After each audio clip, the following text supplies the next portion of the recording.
Perfect. I can do a countdown.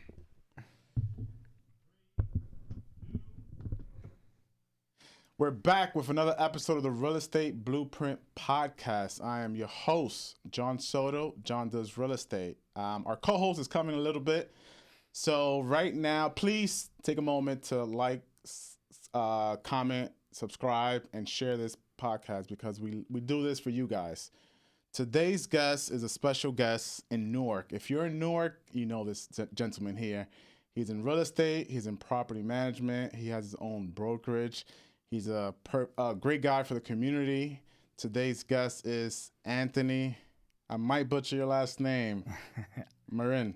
Marin, it's all good, man. Okay. How are you doing today? I'm doing great, man. Doing great. Things are going well so far. Good. So let's talk about it. So let's talk about what got you into real estate, how long you've been in real estate, and what were you doing before real estate?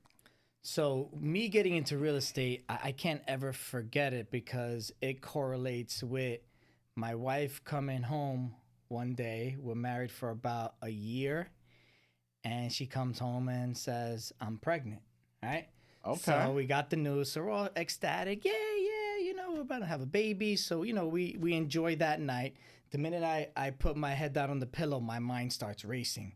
Oh my God, now can we afford this new baby? What are we going to do? And college, my mind just starts going about everything. So, we were living that typical, good life. Right? Mm-hmm. We owned our own 3-family. But we had a good house. We had good jobs. We had cars. We went on vacations. But were we saving a bunch of money in the bank? No. So now I'm thinking we got to figure something out. We gotta do better. So, didn't sleep at all that night. Went to work the next day, and I'm Googling. I'm Googling how to make money, side hustles. What am I gonna do? I need some more money. And then I came across that famous Andrew Carnegie quote. It says 90% of real estate owners. 90% of real estate makes money. 90% of millionaires got it through real estate. That's what it is. I butchered that quote, but there it is. So in my head, when I read that, I'm like, 9 out of 10 people that do real estate are successful. Like right there, that triggered in me. I'm like, I'm going into real estate. And I already had an interest in it because I told you my first house was a 3-family. So I was already kind of doing it. But when I would look, I just didn't know what to do. Everything seemed expensive. I didn't know how to make the money. So that was the trigger. Then I just started reading a bunch of books, learning about everything. And then from there, I just started going, man. What job were you in before the real estate? When you found out your wife was pregnant, what were you doing then? Yeah, so I was working at a law firm in downtown Newark, Gibbons Law Firm. And to their credit, man, they were great. I started investing in I started learning in 2012, got my first property in 2014. And by 2015, 16, I was ready to put in my 2 weeks and leave. Okay. And they were like, whoa, don't leave. We don't want you to leave. Can you be flexible? You can make your own schedule. So that was great because at that point, that was the other stress. I'm like, I got to cut this off because I know I want to go full-time real estate. Mm-hmm. But the fact that they allowed me to stay on 20 hours a week, I could control my own time, my own schedule. That was a huge help because I had that extra income coming in while I was doing what I needed to do. So, yeah, man, it was an IT manager for 15 years before I started doing real estate. So a lot of people don't really buy their first house as a 3-family. What made you buy it a 3-family, and what area did you focus in? Yeah. So I got to give all the credit of us buying that 3-family first to my wife and her in-laws and just that Portuguese community because they all buy multifamilies. I know you're Hispanic, you're Dominican, I'm Puerto Rican. That's not what we do, right? We just want that typical white picket fence at some point just so we can just have that and we don't want to have to worry about everything. And then we all have that family member that bought a property and the tenant screwed them and so they're never going to do it again. So I had that, right? I had my grandmother bought a bunch of properties in Trenton and in Brooklyn. And, all my mom and my aunts remember is her chasing bad tenants. So I had a negative connotation of rental properties growing up. But once I met my wife, my in-laws lived in a 2-family. And then I saw that as they weren't struggling at all. They had great tenants and was paying on time. And in my head, I'm like, okay, they have this property, they have a mortgage, and this tenant's paying for at least a portion, maybe half, maybe everything. And, you know, I started talking to my wife about it, and she's like, oh, yeah, we're definitely going to buy a multifamily first. And I was like, all right, that's it. That's what we're going to do. So those two areas were awesome. You mentioned Trenton and Brooklyn. It was just bad timing. If my family would have kept those properties, they would all, like, my grandmother, I have 3 aunts and an uncle, all of them would be set. But what happens once she passed away, they sold it all. They sold it a little too early. We're talking about brownstones in Brooklyn. Ouch. Yeah. So I'm sure everyone's beating themselves up. What can you do, right? You live and you learn. It was 30, 40 years ago, too. So it's... Wow. She bought them for 5 digits in Brooklyn. And before I got into real estate, a lot of family members and a lot of friends were telling me the same thing. Do you want to clean toilets? What's the usual you get? Do you want to clean toilet? Do you want to get? Why is it always the toilet at 3 o'clock in the morning? Why are people using the bathroom at 3 in the morning? I've been owning properties for 15 years. I've never gotten a middle of the night toilet fucking complaint. Right? I've gotten it at 8 o'clock at night. Oh, my toilet doesn't flush. I'm like, listen, don't go to the bathroom. If you go, don't flush. Don't flush. Well, I'll send the plumber at 9 in the morning. But it's never at 3 o'clock in the morning. It's I never. know. Just knock on wood, right? Yeah, knock on wood. Listen, but it'll be the same thing. Like, dude, go to sleep. Like, while you work, just close the toilet and just go to sleep. That's all. We'll get somebody there at 9. I know, right? So talk to me a little bit about it. So in 2012, you started learning. 2015, you started really transition. You wanted to transition out of it. Did you buy? What was your next step? Did you buy multiple properties or something else? I'll go back. So I mean.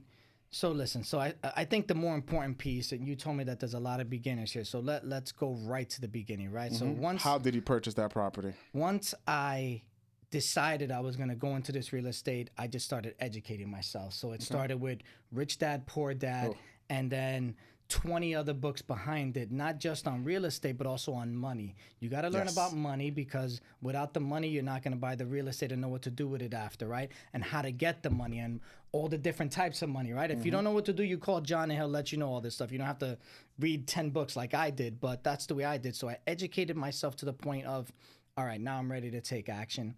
I literally, all right, my wife is pregnant at this point, a couple of months after she told me. From everything I read, I'm like, listen, my 401k, my IRA is doing nothing for me where it's at, right? So I had decided I'm going to liquidate it all. Oh, I'm taking it all out. All of our retirement funds, all of everything. So I went home one day, I said, babe, this is what we're doing. I'm liquidating everything and I'm going to go buy a real estate deal. And she looked at me like... That's some cojones right there. She gave me the look like, and she's like, are you serious? I'm like, I'm dead serious, 100%. This is what I'm doing.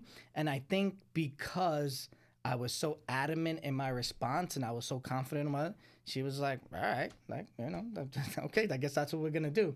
So at the time, again, fortunate, I started putting money into my 401k early once I started working. So I was able to take out like $80,000. And then again, when I look back, I did it not intelligently because I paid all these penalties. I had to pay all these fees because I took it out early. If you talk to the right accountant, there's smarter ways to do it. So if you're going to do that, I'm not saying don't do it. I'm saying talk to an accountant before you do that. But I took that money out and I started looking. I started looking for multifamilies, 2s and 3s. I toured them. I did inspections. I did this and that. I fell on my face for 2 years. So I started looking in 2012. I bought my first 3-family. It was a 3-family in downtown Newark. It's like Broad Street is here. It's like a block down from Broad Street. Ooh, it was a relatively new 3-family. 3-bed, 2-bath, 3-bed, 2-bath, 3-bed, 2-bath with the garage under. And just to throw the numbers out there, I bought it for $340,000. New construction for $300,000. $340,000. Triple that now, not even quadruple, maybe depending. And to be honest, I didn't want to spend the whole $80,000. So I didn't know how to do all the creative stuff yet. I was just getting started. So I thought I had to put 20% down. So 20% down on that would have pretty much eaten up all of my $80,000. So I told the agent, I'm like, oh man, I don't know if I don't have the down payment. She's like, oh, I'm going to ask the owner if he'll hold the note for you. How much do you have? And I said, I only have 60. She's like, okay, I'm gonna have the owner hold the note for you for $20,000. And in my head, I'm like, what the fuck does holding a note mean? I didn't even know what that was at the time. Bro, I'm trying to invest. I didn't even know what holding a note was. So just to kind of save face with her, I'm like, oh yeah, that worked. Go ahead, do it. In my head, I'm like, well, if she's gonna get me Google 20, this. yeah, that's what I did when I got back. All right, Google how to hold the note. So I was like, oh yeah, this is great. And yeah, to that agent's credit, right? If you run across a good agent that's gonna make a deal happen, that's huge. So I put my $60,000 down. I got a $20,000 note from the owner, and it was a 2-year note at 5%. A no-brainer. No brainer. But you got to understand, in 2013, 14, deals weren't happening. So he was glad. Yeah, with the, he was glad sellers. to make. He was glad to make. You know, he was making a lot more than that. He put 20 grand back in. I paid him back in less than 2 years, so it worked out for everybody. But yeah, that's how I got my first property. And then, you know, after that, what type of loan did you use for that property? a typical conventional 20% down. Again, I didn't know any better at the time. So I got that, but then now I'm like, all right, now I'm down to 20 grand. I can't do that deal again. Now I have to learn some more. So that's when I started learning about hard money and all the other ways to try to acquire a property. My second deal was a 2-family in the West Ward. So I had to go to a rougher area. And, you know, bought it for $70,000. Bought it with hard money. So, and then that time, hard money wasn't 90% or 100% the way you can. I don't know if you can get that now, but you were able to get it a couple years ago. Yeah, with experience. Well, depending how many deals we do with the specific investor, you can get it, but it's not as much as before. Yeah. So at that time, it was 80%. So they'll give you 80% of the purchase price and 100% of the financing. I mean, 100% of the construction. So, you know, 20% of 70 is not much. So I was able to put that plus the closing costs. It pretty much ate up my 20 grand. Okay. But I had all the construction costs coming in. So I was good with that, and I renovated. I had a $70K renovation. So bought it for $70K renovation. It was a 2-family, but I had a bonus attic. Okay. So I decided not to split it. So I decided to rent them together, but we found tenants for it. I mean, that deal was probably my best deal ever, to be honest, because $70K. after it was all said and done, I'm all in for about $140, $150. We did the cash out refinance. It appraised for $250 when we did the cash out. So I literally put money in my pocket. So that's what then the snowball just kept on going. And at that point, we started like doing 2 and 3 deals at the same time, just like that. But yeah, man, that deal was cash flowing $1,500 a month, cash flow net, $3,000 in rent, $1,500 in expenses, $1,500 in my pocket every month. Love it. Love it. And then I sold it for like almost $300 later, you know, like maybe like 2 years later. Okay. So yeah, it was a great deal. And then, you know, just to keep the story going after that is I started doing, I had like 2 or 3 deals just like that going on at the same time. I'm still at my job. Oh, so you were still I'm juggling. still working at that. I bought. And the baby was born too. And the baby came too, yeah. So I mean, I bought my first one in February of 2014. That one came in May of 2014. So dude, I was moving. I was moving. And then I got that going. I bought my third one in February of 15. So I had 3 properties in a year. And then I bought the next, and then the next one was right after that. So at this point, now I'm at my job, sitting at my desk. At this point, I know I love this. Like, this is what I want to do. I don't want to sit behind. It gave you the... I didn't want to sit behind the desk anymore. So, I'm starting to figure out how to get out of it. But I also know that, like, I have all of these, I have projects going on. I have tenants that need to be satisfied. I need a property manager. Okay. And then, I mean, I don't know if you have any other questions in between of all of that, but then we can go into the property management. Let's go into the property management. So you were starting your full-time job, and you were seeing that it was getting a little time-consuming in order to manage the projects, the tenants, as well as keep your full-time job. How did you? Yeah, bro, I was running. So real quick, like on my lunch breaks, I would leave at like 11:45 and come back at like 1:30, hoping no one saw, because I'm taking 1.5 hour, 2 hour lunches, because checking the projects going on over here. This tenant's complaining about this. So the good thing, all of my properties were in around the same area of Newark. So we bought that first one downtown. My next 4 or 5 deals were all in North Newark. So they were right around each other. Yeah, it's close by. So yeah, I was able to check on them and do that, but it was getting crazy. It was just getting crazy. So talk to us about the management side. So how did you search for management? Were they any good? Tell us our viewers how to search for a good management company. So I'll tell you what I did, right? So I mean, by this point, I have a bunch of friends in the game, right? A bunch of them that are deals in Newark, and they have 10, 15, 20 units. So I'm asking them, who's your property manager? I need help. They're like, oh, I use this company, but I don't like them. They don't do this and they don't do that. I'm like, all right, well, why don't you get a different one? It's the best one I found. I'm like, okay, so I'm not going to go with him. Let me talk to somebody else. Someone else has a different manager, but it's the same story. Yeah, but I don't like this, I don't like that, and I wouldn't really recommend them, but I have no choice, right? Most of them lived outside of Newark, and that's where their investments were, so they needed a manager, right? Yeah, they're not around. I live in Newark. My father-in-law had just retired maybe like 3 or 4 years ago. During the time of when you started investing. As I'm investing. So he was actually working for another developer. So I was like, okay, so, he would be able to, again, sneak out too and do some stuff for me.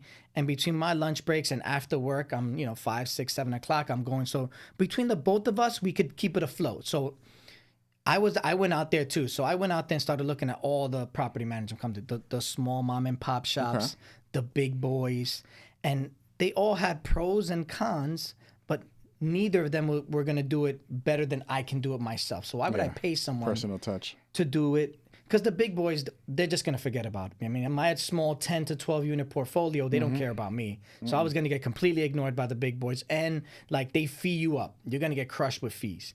And then the mom and pop shops, it's like the basic things you expect, they don't do it, right? Like, can I get a P&L on a monthly basis?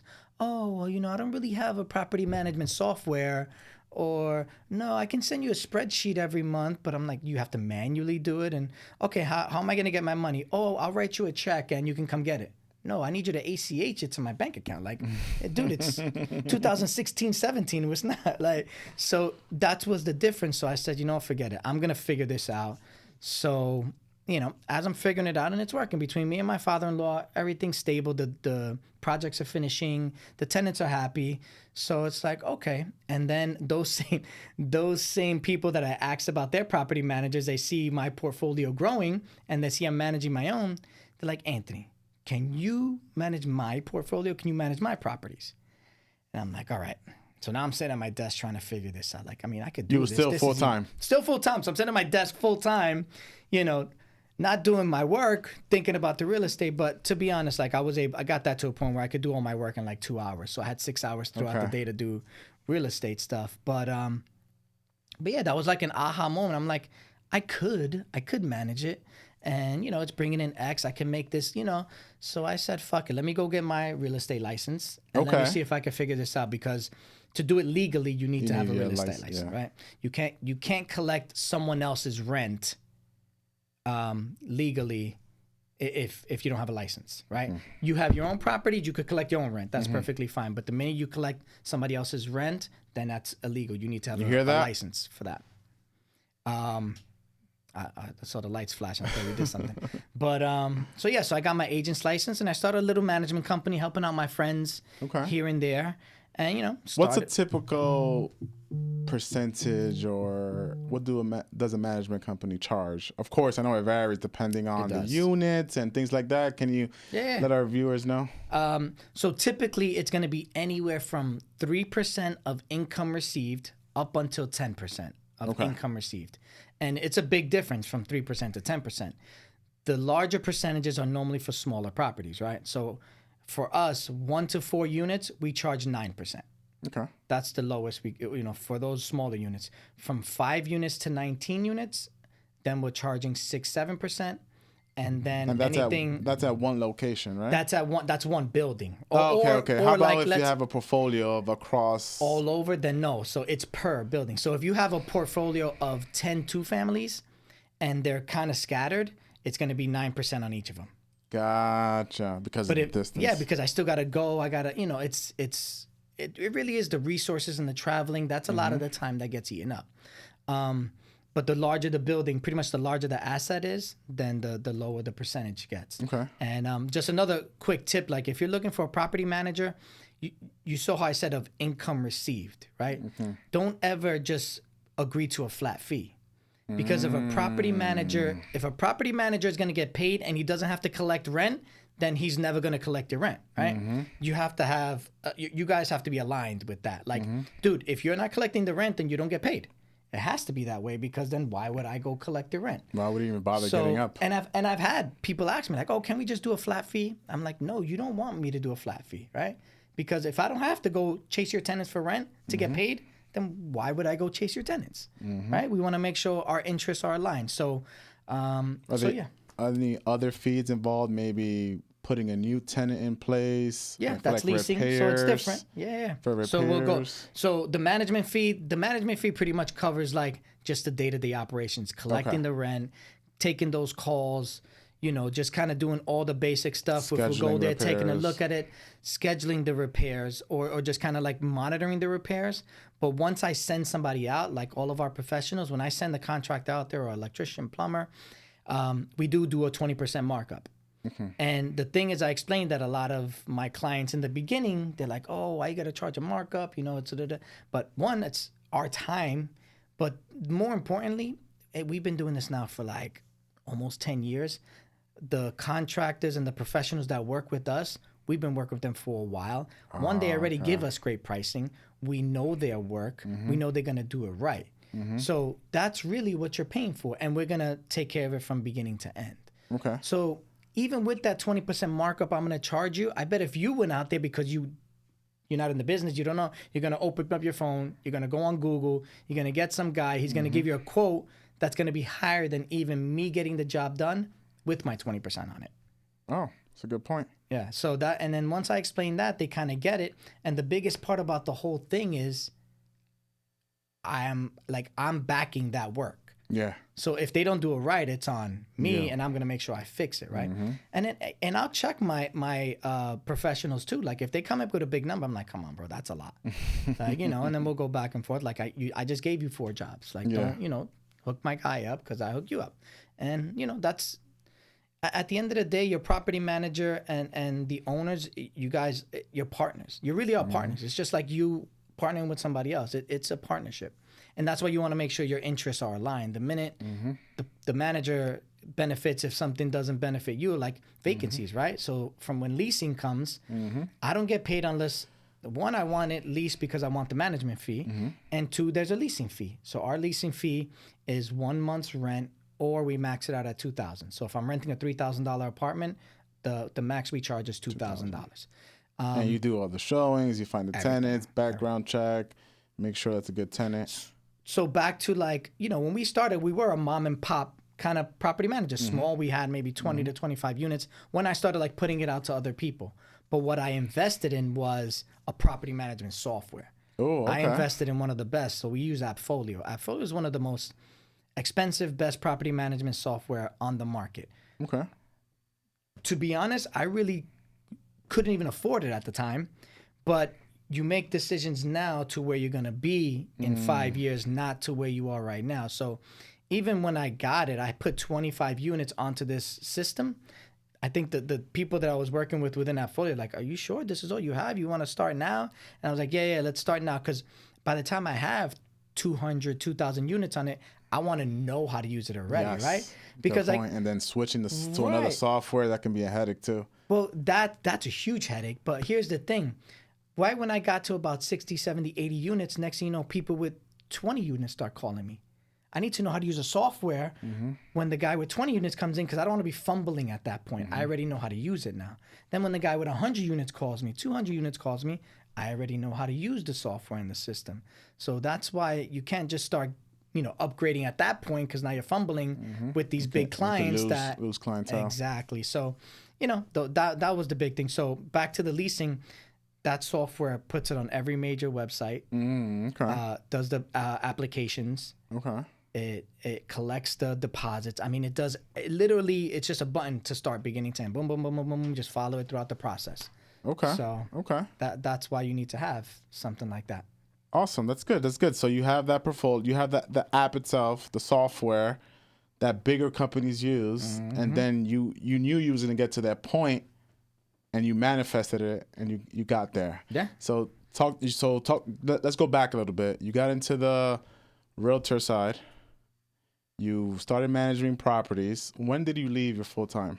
So at that point is right when we're at the point where I'm like, I've kind of replaced my income my W-2 income, I've kind of replaced it, and I'm making just as much money in real estate as I'm making at my job. So now I'm like, now I can make this jump, right? So at that point, it was, let's make the jump. It's around 2017. 2017 is when we left. So I bought my first property in 14. 2017, I started the management company, and we're kind of rolling at that point. And yeah, that's when I decided to leave. And then at that point, focusing on the investing side of it, and then doing the property management, and things just kind of just kept on snowballing from there. I mean, 18, 19, that's when the boom really started happening again, when everyone's getting back into real estate. Everyone's feeling good. It got sexy the again. money's out there. It's getting cheaper. That's when the 90%, 100% financing starts coming. So yeah, that's when things started rolling. Did you focus in the Newark area, or did you start expanding other parts? No, I stayed focused. Actually, on both sides, on the management side and on the investing side, I stayed focused in Newark. That's where it was my wheelhouse. We did go to Belleville. We did go to Bloomfield. We started stretching. I would say like in 18, 19, I started pushing out. And then I got a client in Jersey City. He had like 50, 60 unit portfolio. And so that's when we jumped into Hudson County. Okay. Yeah. So you're still in Hudson County. You're in Essex County. Are you in any other counties, or that's their main That's focus? the main. So we're at about 500 units under management now between what we own and what we're managing. And it's 95% of it is Essex and Hudson County. We're slowly getting into Union. Okay. Yeah. Good. And then we're looking in Bergen. We looked at like a 200 unit portfolio in Bergen County. It would have been nice, but it fell through. Yeah. Okay. So, all right, you got your realtor license. Did you focus on any buy or sell, or do you just mainly get it for the management, like the management piece? So that's the next step of it, right? So we're investors. We got that piece down, and then now we have the property management down. So the next thing is like, as I have clients, and the clients like, oh, listen, I want to get this property, or I want to sell. Like, listen, I have this 2-family we've been managing for 2 years. I'm going to sell it. I would take the property and give it to an agent, and they would sell it. And because that's not my game, although I'm an agent, I don't do that. Like, I'm not going to sell a property. So I would give it to another agent. We split it 50-50. But at that point, the light bulb goes off. It's like, why am I giving it to another agent at another brokerage, or even in the brokerage I'm in? We split it 50-50. Why wouldn't I just have my own brokerage, and then I can control the split, and I can just build at that point? So, it's kind of like, 2019, 2020, things started slowing down, and that's when I got my broker's license. So I got my broker's license, and then that's when the full service brokerage came into play. And then, we call ourselves the investors brokerage because our focus is investors. So the plan is like, let's say one of your viewers is like, I got 1 or 2 properties and I'm ready to like expand. So we start managing this, and we figure out where you are. Okay, you can cash out here. Let's get you some cash, and then we're going to get you into your next deal. So now we have our team of agents. We're going to find you a deal. I get deals sent to us on a daily basis. So we find him a deal. We can help him acquire it. And then we can help him do the construction with our team and our contractors and all that. We help him do the construction. Then we help him lease it. And then we help him manage it. And then we help him with the cash out refinance. So then he can settle it, whether he can put some money in his pocket right now, although that's hard to do, but at least get a much better loan. And then we just manage it. We put it into the portfolio. Now his 2 turns into 3. In another year, when he's ready to turn 3 into 4, we're there for him. So he doesn't have to worry about the management, the leasing, all the stuff that really bogs you down as an investor. I want to take that off your plate, and I want you to only think about how I get my next deal. Or, I'm tired of doing these 2s and 3s. Let's look into bigger stuff. Let's look into, and to be honest, the reason I think this way now is because that's exactly how my career went. Right? I started with the 2s and 3s, and I'm like, okay, this was fun, but I really want to get into the bigger stuff. So we started investing in bigger ones. And then now we actually manage a 24-acre commercial property. All right, so now we're not only looking at 20, 50, 80 unit buildings, we're looking at commercial triple net leases now. And so it's funny how my management career has kind of followed the arc of where my company or my investing is going. So, yeah, and that's where we are right now. So, like I said, we're managing somewhere around 500 units residential. We got over 24 acres of commercial space. And yeah, man, and it's been a good ride for the past 10, 12 years. Oh, yeah.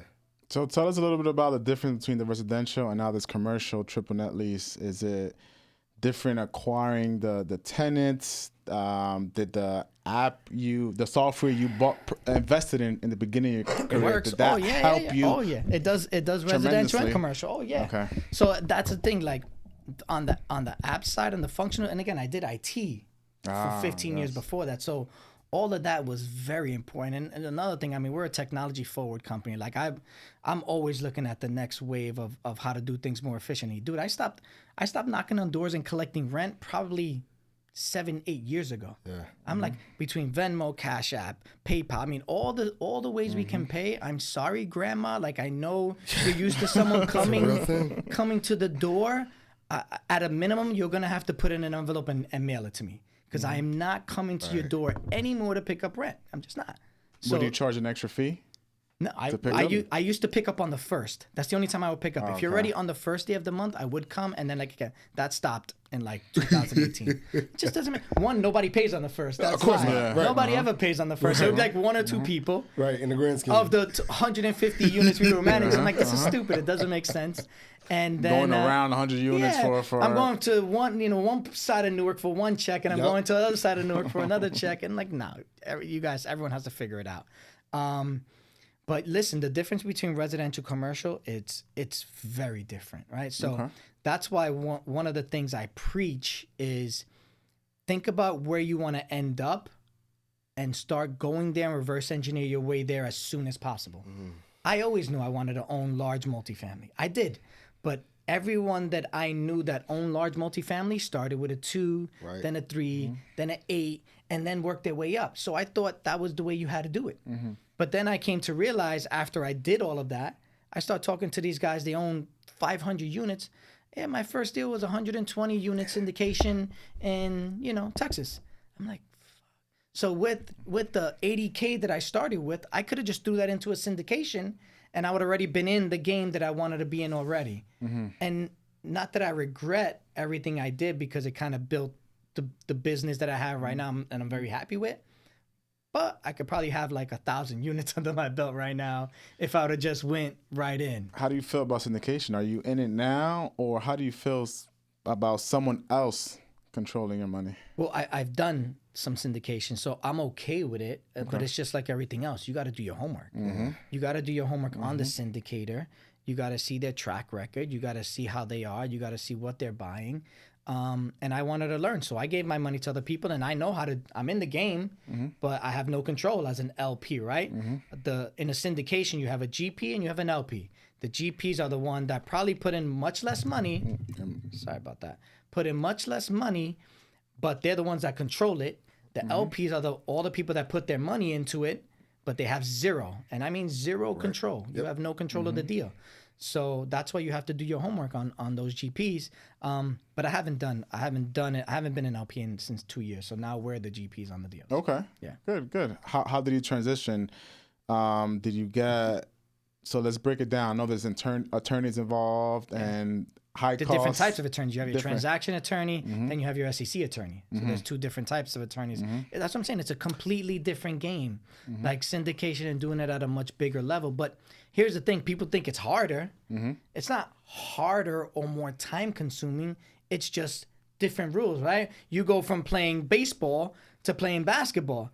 They're 2 sports, right? And, 6'2", 210 pounds athletic could probably do both, but you just got to know the rules of the 2 different games. That's it.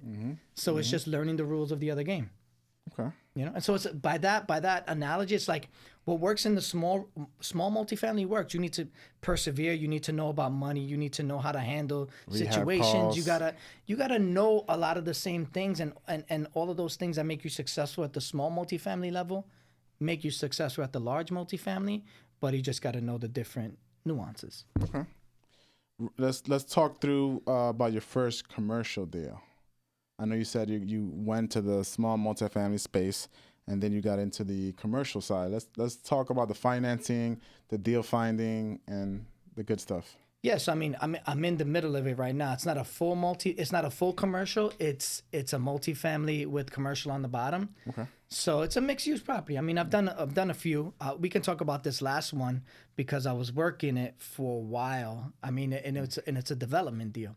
So this kind of goes back to I've been working this seller for like 3-4 years. So he had 21 units approved on Bloomfield Avenue in Newark, and he wanted to just flip it. And it's actually my barber. So I would talk to him every 3 weeks. Interesting. Every 3 weeks. Hey, what's going on with this deal? So we're talking about 2021, 2020. Oh, we got it approved. I got this guy. He's going to buy it for 1.2. I'm like, that's not going to close. There's no way someone's going to buy that for 1.2. So 2021, that guy held him up for a year. 2022 comes around. Oh, that deal fell apart, but I got someone at 800. I got someone at 800. And all it is, you guys know this, it's the wholesalers out there locking them up, trying to flip it for a better number. Of course. And they bought it. No one's going to buy it at those numbers. It just didn't make sense. So he got ate up for another year and a half. Another year and a half with that. And then now you know he didn't take any deposits or anything like that. Of course not. He does not sophisticated enough to do that. So the market's now turning on the development side. So now he's like, Anthony, this deal, I need to get it. You know, I'm like, listen, you could probably get it. You could probably get it sold for around like 500-600. That's your number. So he's like, all right, yeah. So as an agent now, I'm like, listen, I'll get it sold for you. So I found someone for 550. So this guy comes in, he looks at it at 550, and right when it was time, I got a deposit, I got everything, but he was getting shaky. He's like, oh, I don't know about the numbers, da-da-da-da-da. And I'm like, you know what? Actually, it was 550.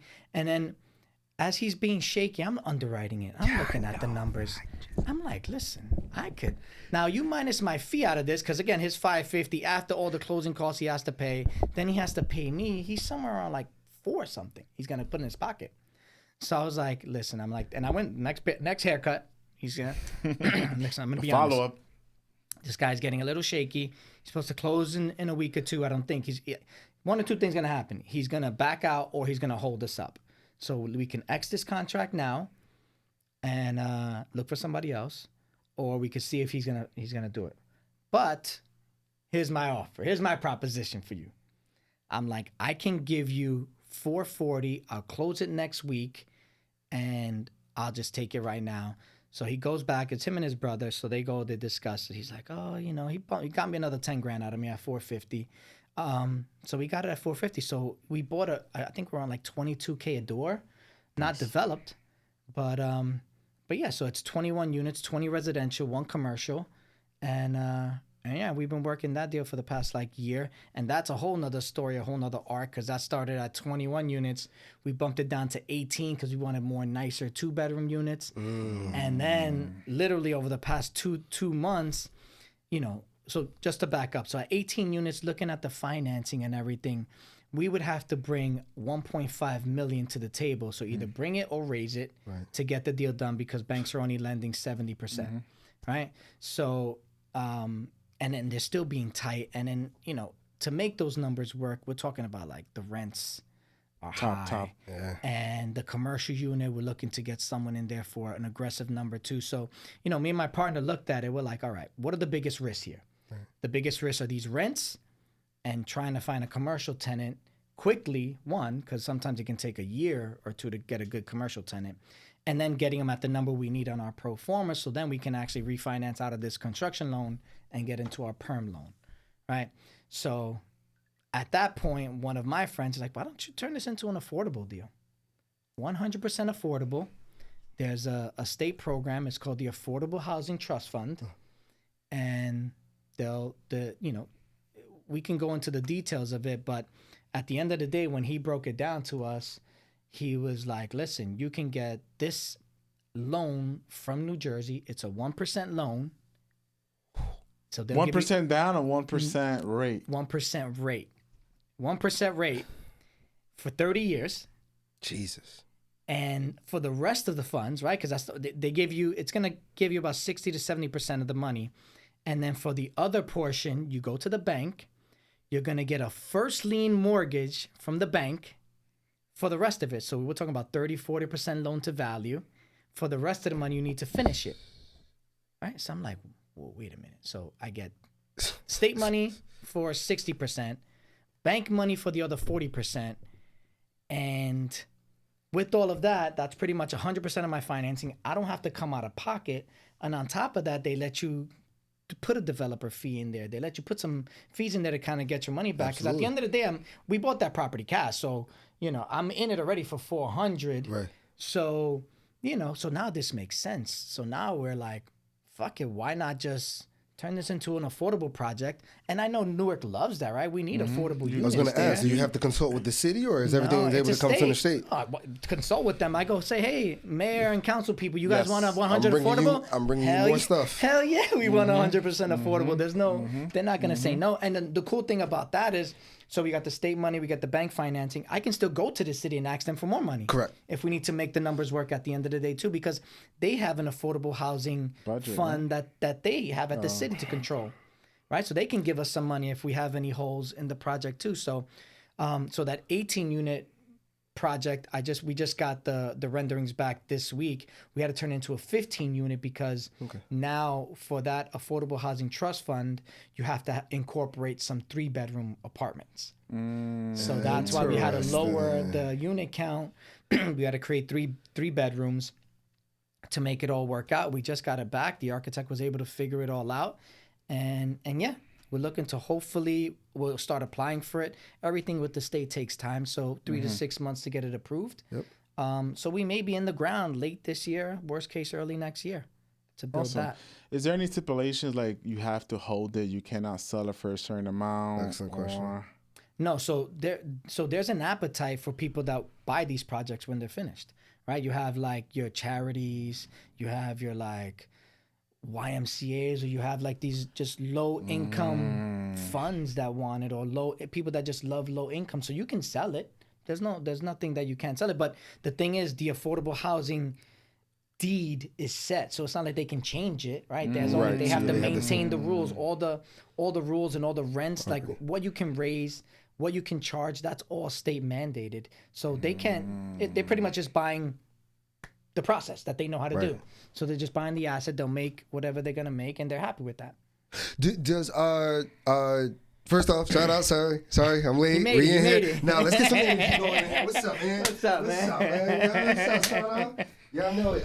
Okay, this is good. Excellent question. When it comes down to affordable housing zones, or when you're sourcing that particular development as affordable housing, does that also require you to have the Newark quote unquote required 20% of affordable housing in those developments, or because you're doing it as an affordable, does that negate that? So that's a great question. So I'll go back to the beginning of the project, right? So that project was approved in 2020. Okay. So in 2020, the IZO, the inclusionary zoning, was 30 units and above. Okay. So that project was approved with 0 affordable housing. 0. I didn't need to do it. So when I bought that project, I didn't have to do any affordable housing. Okay. So that's why it was more attractive, because I was going to get 21 units market rent. Yeah, exactly. Right. So unless if I wanted to get a pilot, and that's when they get you. But that's a whole nother conversation. So that's why we bought it. And then, but as we going down, so now if we're going to go 100% affordable, all that stuff goes out the window, because you're doing 100% affordable. Makes sense. Okay. Now we about to get in here. Listen. We've been tapping in. You brought up a couple of amazing things, right? So, 18 units for this particular deal. You brought it up before. Grant Cardone is notorious for saying what you were saying before, of just starting off with 16 units. Right? They're like, don't do small, don't do 2s, 3s, so on and so forth. Start off exactly with 16 units. Do you, because you've explained where the control versus the money comes in, do you recommend new investors go that particular route, relinquishing a lot more control, even if it's on their genuine path of where they want to be? Or do you recommend them like, listen, I understand totally, but start with your 3s and 4s, so that way, or your 2s, 3s, and 4s, so that way you can understand the business and then get into it? Like, do you think you would have been as successful if you take that same mentality and started with the bigger units? Or was it more beneficial that you did start with the smaller residential, even though your main goal was to get into the bigger spaces? So I'll answer it for me, and then I'll go what I think everyone should do. For me, again, knowing me, if I could do it all over again, I would definitely start big and just Okay. go from there, because I know that's where I wanted to be, and I was confident in myself that I can get it to the finish line there, right? So Okay. the first part of that Without question control. is, Without control, like you're saying, like you can get it to the yeah, finish I would line. have given to someone else, but I would have been, well, just like I did my first deal. Like even when I was my first syndication, Yeah. I gave him the money saying like, hey, I'm giving this to you because I want to learn. So I would like to be around as much as possible. Interesting. So he Okay. allowed me to come when they were doing things. I was Right. quiet, but I was like a fly on the wall watching. learning. So a part of me investing alongside you, I don't have any control, but I want you to understand that I want to be a part. So it was of like it. a little mastermind. Yeah, kind so of. he was like, fine, that's cool. I would love you to come learn. So I don't know if you guys know. I think he had a group. It was Jason Yarusi. Jason Yeah, I Yarusi know. Yeah. He's was around back in the day. He's in Westfield, Tennessee. but he moved to. He moved down to Tennessee, Yeah, so it was a Jason Yarusi shout out deal. Jason, man. We got to get you up here, back in Jersey. Yeah, definitely. We got to tag him on this. But yeah, Jason Yarusi. I said, hey, listen, it was a 48 unit in Pennsylvania. Okay. And it was like right pandemic time too. So I was like, listen, hey, I'm gonna give you these funds, and I just want you to be open and teach. And he was completely open to that. And then his partner, who I got to meet alongside that deal, was this Anthony Scandariato.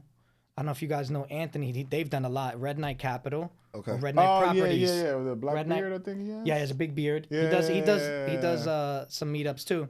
So I got to meet him throughout the process. So it was great. So I think back, like I wish that would have been my first deal coming into the game, because I would have met these two great guys. They're already rolling. I learned so much from them. And on top of the fact the deal was a fucking home run. Right. I mean, they bought it in 2020. I think they renovated like half the units, and they wound up selling it like 2.5 years, 3 years later at a crazy number. So it was a great deal. But yeah, so to answer your question, I think I would have been fine. But what I want to say is that everyone's not the same. You got to know yourself. Yeah. If you're one of those people that like, you got to test the waters and you got to see it, or you like, I'm kind of a control freak, like, but I was able to relinquish a little bit to learn. Yeah. But if you're a real control freak and you can't let someone else, then I get you should probably start small and work your way up. But if you want to get there, I'm a firm believer that you should just go to where straight you to want to it. be at and just do it. But what I will also say, you mentioned something like, if you're brand new, and I can say this is because I did it. If you're brand new, you should partner with an experienced investor first. You should, because Do your due trying diligence. to do it, Do your due diligence. always do your due diligence. Always learn, and also it's also like personality wise, you want to work with someone that your personality works with. But this game is not super difficult, but it's hard, right? There's a lot of moving parts. It's not easy. Right, exactly. It's the same. I said the same way, the same thing, just differently. Like, there's a lot of moving parts. So instead of falling in your face 10 times, which you can, and that's kind of like the way I did it. But my first, like that deal in the West Side Newark, that 70 and 70 that we talked about earlier, that was with a partner. He was experienced. He had like 10, 12 units. He had done like 4 or 5 deals already. So I had the money. He was able to find a deal, and he did the negotiation. He had the hard money contacts. So same thing with him, right? I'm like, listen, I want you to just have your phone on when I call you. Yeah. I don't need you for anything else. 50-50 partners. I brought all the money.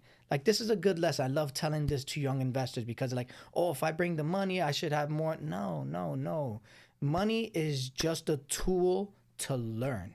And when you have all the knowledge, then your money's gonna help you grow. In the beginning, you have to if you have money, like, not everyone gets to start off with money, so you have to use other tools if you don't have money. Right. But if you have money, use that to learn, not to make outsized profits, right? So I brought all the money to this deal, and I did all the work, all of it. I said, listen, so I don't have any hard money contacts, so he uses hard money contacts to get it done. I didn't know how to find deals, so he was able to, he had the wholesale contacts, like, hey, some wholesaler just called me on this deal. Let's go look at it. We walked the property together. Oh, we're going to change this. We're going to knock this wall down. We're going to create a bedroom here. We're going to do this. So found the property, came up with the plan, hard money contacts. That's pretty much where his responsibilities ended. I took over from there. So I brought the money, we closed, and I used all of my construction contacts, unless that I needed help, right? If I needed a boiler guy at the time. It was an old school boiler. And I didn't have anyone that messed with those old school boilers. So he had someone that can fix that. Okay, boom, call your guy. But I did everything and I learned. I never had a partner up after that. I did one. I never partnered up again after That's that. I mean, that's enough experience, or at least I like to be able to try or have the confidence to at least try without it. You know what I mean? At that point, And that's fine. You can. Right. But, you know, I would suggest you not. But it's up to you. I'm again not saying it. It's up to you. a fundamental theme that is going on, obviously, relationships. The syndicators. Did you have a relationship with them prior to? Or did you meet them and then like everything kind of clicked and then you felt comfortable with them? So with Jason, I went to his meetup. He would have a meetup every month. Westfield. Okay. It was, yeah, I don't remember church, where. I think. But I went to his meetup, 5-6 times. Okay. And just through that, again, it wasn't a long relationship. I spoke to him a couple But times. just And that one. just seeing him, the way he would talk, I just Genuine. felt comfortable. Him and his I just wife, felt comfortable. wife is Right, always right. there. I was like, this guy don't knows blame what him. he's doing. He's here, and I see the track record. I see what he's done. So I told him, I'm like, listen, next time you got something, let me know. And he let me know, and that was it. Excellent point. And the only reason why I ask is like relationship were a big thing where you brought this scenario up that you actually was able to execute on, and I can't stress enough how, and we all know how important relationships are in real estate. Real estate is relationships, but your barber, right? No, like I think it's Opportunities. misunderstood, and it's completely. It's completely just underestimated how powerful relationships are with the local servicemen, right? Yeah. So your Person barber, you have no idea. You have no yeah, you never idea. know. That's a great point. The people you have you need to tell. If you're in real estate, you need to tell everyone Everybody. you're in real estate Yes. because that's how the conversation started with him. He Right. knows, and next thing you know, he's like, hey, I find out my barber owns like 12 And properties. it's crazy because He's how long have you been getting your haircut there before? Years. So and okay, so there's two very important points. Real estate is relationships, and number two, fortune in the follow up. Why don't more individuals just take their follow up process more seriously? That's a great 'Cause it's question, an and I'm easy sorry. thing to My do. face is probably getting red because I'm not good at it. And the reason why it's such a good I respect the conversation. people that are, bro. It's such a good conversation because none of real estate professionals have ever been able to master this. There's some. I'm There's sorry, some. let me back up. There's some that do. Let me back up. Yeah, because I still get follow-ups for a lot of I'm so sorry. Let me back up. Of course, there definitely are. But what I meant to say was that it's a main thing with us real estate and sales professionals where pick up the phone. And come to find out, it's the one thing that we know is going to generate us business. But ironically, it's kind of almost the thing that we're kind of more reluctant for. And if you're doing enough, you're gonna find out you lost on an opportunity. Yeah. How that many happens all the times time. had that happen to us? But Plenty of what I times. would say, Jeez. what trumps that is taking action, right? Yeah. So I'll be real honest. I'm horrible at the follow up. Like I have all the respect. Like I go to a lot of events. Yeah. And you get all the business cards, and then they just sit on my desk for 6 months, and then I throw them out. Like that's what happens. But I have all the respect for when I get back to my desk, And I get calls. and then I get the follow up email, and then a week later you get the phone call, and I'm like, damn, that guy's got it. Or even better, I have more respect for you if you have a system automatically, the automatic email, then you have your VA calling me, and then you have the Calendly set up the like it's automated now. So he's not even wasting his time. Like he put in the work initially. Like that's where I want to get to, where it just happens automatically. Yeah. That I read a book recently. I forget the name of it, but it's about automating. And whenever he talks to someone at an event, he just sends a text message to his admin. Go giver? It's not the Go Giver. Oof. It's That another sounds one. exactly like that. It's funny. I remember the author, but I don't remember the name of the book. It's Dan Martell is the author. Okay. But he's notorious about he's all about the follow up and like at that very moment. And he's like, hey, can you make sure I have lunch with Joe Smith? Please set it up for within the next blah blah blah. Or what he does actually now I remember, he'll put a 1, 2, 3, or a 4. So he has a system with his To buy back your time? Yes. Buy Back Your Time. That's it. Bro, that's a Buy great Back book. Your Time. Buy Back Your Time. So he'll say, hey, follow up with Joe Smith. And then after that text, he puts a 1, 2, 3, or 4. A 1 means I want to talk to this guy this week. Yeah. A 2 means We'll a see. 3, whenever you can make it happen. 4, Don't care if I talk to him or like, not. I want to talk to this guy, but The it's back of the super list. slow, super non-priority. And I'm like, oh, that's great. Like, that's something I need to figure out how to implement. Okay. When it comes down to relationships, actually, one note here. And the fortune follow up. Let me ask you, because we talk about relationships. Now, ironically, one of the fundamental themes with real estate, seeing that you're married, is getting your spouse on board with the shenanigans if they are not part of it to begin with. A lot of it, like respectfully, a lot of when people are getting their journey started, sometime or more often than not, it's the wife that's kind of starting the journey of at least like asking the question or like, hey, where do we go from here? Let's set up a consult. I don't know. My husband might know, but like, so how do you get, for the individuals that are listening, how do you get your spouse on board?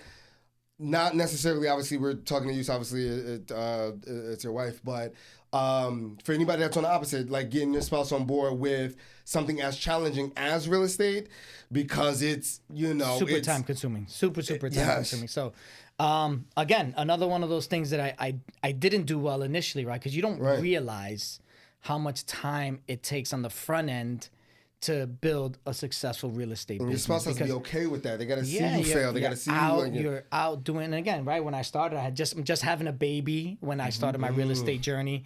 So it was a lot. It was a lot, and I didn't know it at the time, so I didn't have that conversation on the front end. So whoever's listening, what I would tell you now is, if you're gonna take this real estate game seriously, whether it's wholesaling, investing, real estate agent, mortgages, I mean, any part of this real estate business is going to be very time consuming on the front end, because whatever you want to do, there's a shitload of people out there already doing it, and you got to prove, one, to just your local network that that's what you're doing now, that's new, right? So you got to let everybody know you're doing that, and then outside of that, you got to let as many people know as possible. And it's very time consuming to get to that point, to where now it's great. I don't have to go to as many things and my phone's ringing, but that took 10 years for me to get here. Right. So if you can have that conversation early, great. I didn't. It was a work in progress throughout. And what I would say from my specific situation, my wife is a very successful person in her own right. So she works for Essex County as a part of the leadership committee. She's a politician, so she's an assemblywoman. She represents us at the state level. She's the assembly budget committee on top of that. So she is super successful. Her time is very valuable as well. So it's two of us really growing our careers at the same time, trying to be super successful in two very different but very demanding worlds.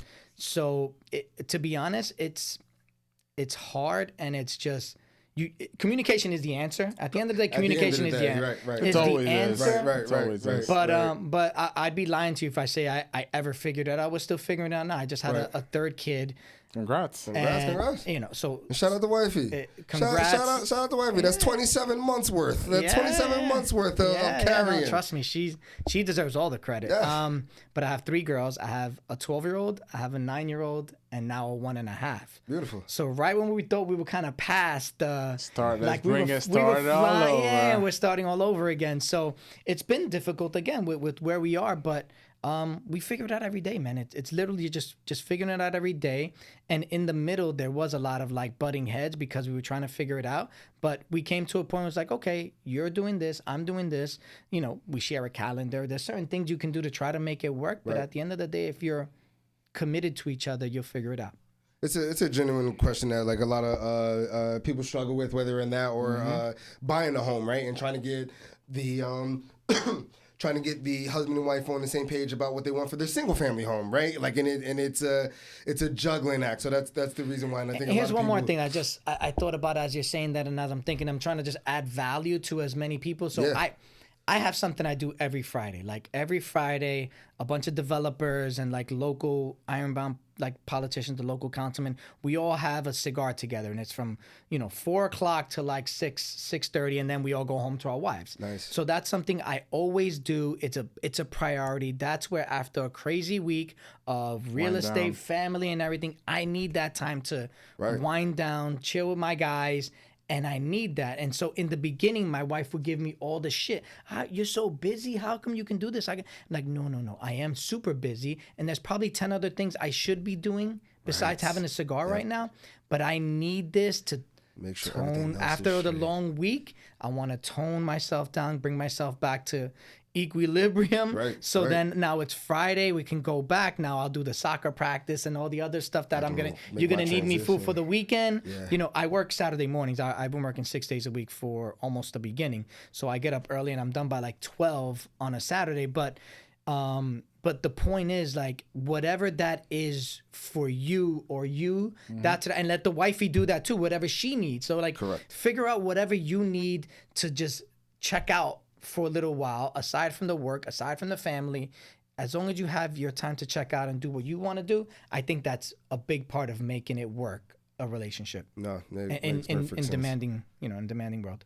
And that's key. You need that balance, because we all in stressful fields. We all have stressful lives, and we have that balance. You don't have to stress on each other.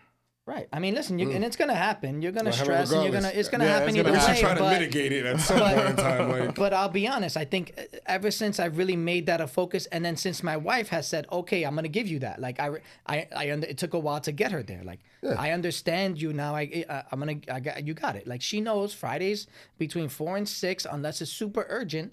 Like, I know what you're doing. Like, that's good. She calls me up at like 5, son, what are we having for dinner? Okay, we're going to do this. Okay, after you're done with your cigar, go drive to Milburn. I want some pizza. Okay, it's all good. Gotcha. I have my cigar. I'll go get dinner in Milburn, and I'll come back. I have my 2.5 hour timeout. Put me back in the game, coach. Exactly. So, that's it. It's just, you figure it out. This is good. You got something? No, I was gonna say as we started descent, but go ahead. Yes, as we started descent, appreciate you, Marvin. As always, I know I came late, but this is amazing. I want to go back really quickly to the property management space. So a lot of people think that the property management space is the stuff that everybody hates, right? And just give us, I guess, just maybe 2 or 3 protocols or thought process to get people to get out of, just in case property management was always a thing that they thought about, but they were like, I don't want to be fixing toilets, I don't want to be getting calls in the middle of the night, and so on and so forth, which is the main thing that deters a lot of newbie real estate investors. And they're like, I don't want to fix leaky toilets. And I'm like, why the fuck do you think I want to? Right? Like, why do you? So don't fix them. So don't, right? Well, this is the thing. This is what drives me nuts, because everyone why says, do you think I want to if you I've don't? never swung a hammer. I've never fixed a toilet. Okay. That was the choice I made, right? I'm an investor. I'm not someone that fixes toilets. Right. If you come into it that way, then that's what you do. You can choose to use your rent dollars however you want to use them, right?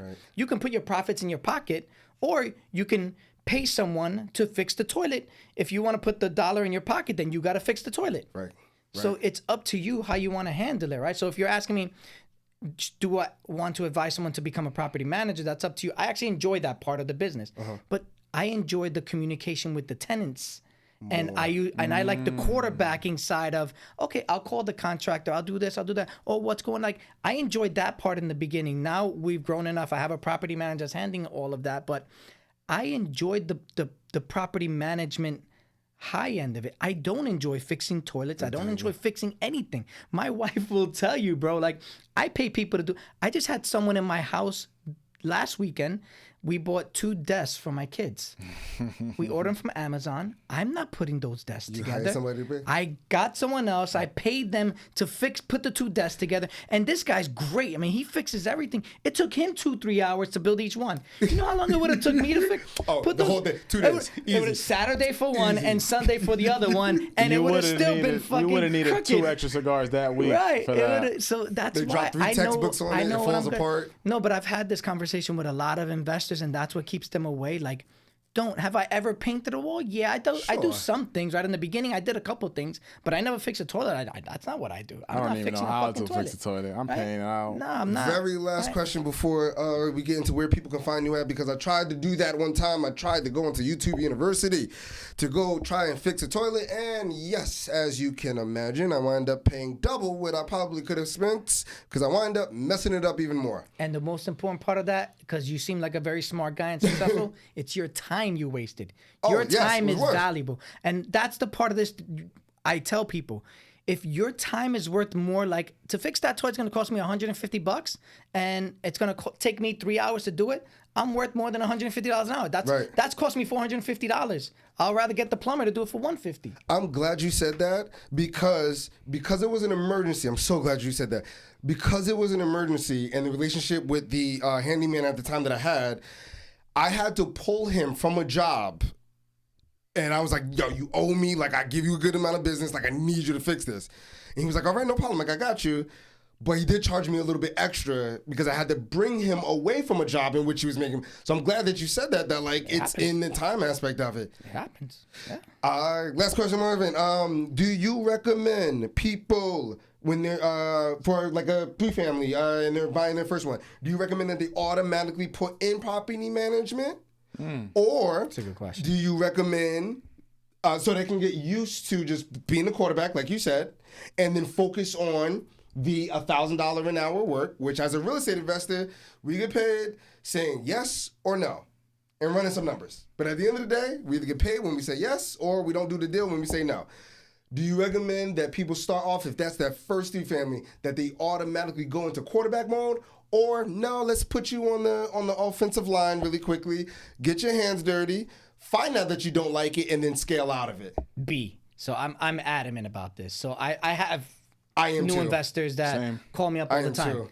They call me up all the time. Hey, Anthony, I'm getting my first property. I'm really excited, man. I want to hire you. I want you to get in there and then. Like, hey, John, just do me a favor. I want you to manage it for at least 3 months. Yeah. Close on it, manage it for 3 months, then give me a call. And I've already done this at least 10 times. So I tell them, this is exactly what's going to happen. You're going to call me in 3 months and you're going to say either, hey, Anthony, I fucking hate this. This is miserable. Can you please, please, please? And if you give me 8 pleases, I know you're at that point. You're done, right? So yeah, bring it on. Give me that 3 family. I got you. I'm going to send you the contract. Right. What happens on the other side too, just as often, it's 50-50. B is you're going to call me back and say, Anthony, you know what? This property management shit is not that bad. You know what? I got 2 good tenants. The third one's not so bad. They pay a couple days late, and then I'll offer some advice on how to get them corrected. But you realize it's not horrible, right. And then they'll, you know what? I don't need you yet. You know what I'm saying? I'm gonna keep on managing myself, and I'm like, okay, great, bro. I'm happy that you're doing. You know, after you get 2 or 3 more, then you're probably gonna call me, and then we can have another discussion at that point. So yes, definitely manage your own shit for at least 3 months. You got to give yourself 3 months, and then by that point you'll kind of start figuring out if you can do it or not, right. And then you hire a prop. And the best part about it, like the guy that's they appreciate the property manager after that. Yes. Because what I've done in the beginning is that I took that guy and then next thing, oh, why is this not happening? Why you didn't do this? What's going on? I'm like, then you should probably manage it to see how he never appreciated it because he never did it. Yes. Exactly. Yes. So no, I want you. And again, at the end of the day, I lose 50% of the people that call me, right? 50% of that business, I lose it. But I'd rather you taste it. I'd rather you do it. And you know what? Yeah, I'm pretty sure I can remember at least one that they wound up buying 2 or 3 more, and they were like, okay, and I'm done now. I don't want to. I need help now. So it's all good. At the end of the day, yes. Manage yourself is definitely the way to answer that question. I usually recommend 10 units by that time, like when there's no secret sauce. There's people that know after a 2-unit, they're like, I don't want to do this. It depends on the person as well, their job. Yeah, exactly. Job, how much time. Exactly. How the tenants are. No, completely agree. I only said 10 because if you're the goal obviously is to buy as best as possible. And when we all know, man, when the houses are doing what they're supposed to do, like you're spending maybe 2 or 3 dedicated hours, and I'm talking about just one property, a month, like if that, and if everything did what it's supposed to do, like you're not spending that much time. I try to stop giving advice specific like that. Like, hey, get to 10 units or get to this or get to that. Because everyone is so fucking like, and especially now after this, like all of my clients are different. Like they're all like, I would have thought at this point, like we put in processes, we try to be as like regimented as possible for everything, but it's impossible in the management space because everyone likes things a certain way. We do condominium management too, so we do with condo boards. So they're all different as well. Now you got owners, so we do that too, and like. Some condo boards, they want you to let them know about every little tiny thing. And then you got another condo board like, Anthony, stop fucking email me. Everything is good. People are paying. Don't email us. We don't want to know shit. Yeah, so it's like, okay, like I got to figure out who, and that's it. So that's why it's like, give me 3 months. And then after 3 months, if you're like, oh, let me try it another 3 months, maybe I won't. So I'm not saying 3 months and then we make a decision. I'm saying do it for 3 months, then we can have another conversation. We have more data. And then, how are you feeling? Do you like it? And then most of the time, that conversation is kind of like, "Hey, this is cool, but how do I do this?" And I'll help them through the process. Right. Like I don't mind. I've been fortunate enough to get to where I'm at through some very gracious investors sharing their knowledge of me. Not all. You and I, we all know that there's some people out there that try to hold it in as if it's some big secret. So I try to do the same thing. I'm very open with whatever knowledge I have. You call me up, come to my office. I'll give you whatever I can do to help you out. I love it. Where can people find you at if they just want to tap into any type of resource, pick your brain, or anything like that? You brought up a good point, because that's the reason why I was asking about relationships with syndicators. Just in case of like, did you always find that syndicators was open like that? Or, because, they're usually not. And I'm glad that you said, because it jogs my memory. Again, it's personal. Some are and some aren't. But that's the same thing with small multifamily guys, some finance people, some contractors. Yeah. They're all like, I'll be like, hey, what's the thing with this, and this? Oh, I can't tell you that. Why not? I got you. Okay. That's the secret sauce. I fucking hate when people tell me that. There's no secret sauce. There's no secret sauce. Work. Yeah, I'll figure it out if I do it long enough. But right. I'm just trying to help me along on the process. I don't have to bang my head 10 times. Like, that's all. I don't blame you at all. Where can people find you at? Your company, everything that you're offering? Website, www.mig.properties. Instagram handled, mig.properties. LinkedIn, we're pretty active on LinkedIn. So Anthony Marin or MIG Real Estate. And then my email, you want to email me directly, anthony@mig.properties. If you can leave one core concept in one sentence for all of our listeners and our producer Marvin. Shout out to Marvin, always holding us down, because I know this content be gold and sometimes we go over time, Marvin, but thank you. But if you can leave our listeners with one last gem here, what would you leave them with? I always struggle with this question because you have like different types of things, but I'm gonna go very high level and heady, and I know like it's what you can't fail. But it's at the end of the day, you gotta get started, right? The people that drive me the most nuts are the ones that attended 12 conferences. They sit in the back, they have all the notes, they have all the data, they have all everything, but they don't get started. Just get in the game. You'll figure it out. So just get started. And there's more than enough people out there that'll help you out along the way, but I need to see that you're in the game. Right. If you're in the stands, I'm not that interested in helping you out. It's just being honest. If I see you're in the game, then I'm let's do it together. I think that's what most mentors like kind of want to see, right? Or just like action. that you gotta take like, action. Yeah, you gotta take action. I don't blame you, boss. Close this out. You've been holding us down, Soto. Shout out my Dominicano hermano. Hermano, close this out. This is your host, John Soto. John Does Real Estate, with my co-host, Austin, a.k.a. More Than an Agent. Make sure you like, comment, subscribe, and share this secret sauce, like Anthony said. This is the Real Estate Blueprint Podcast. Signing off.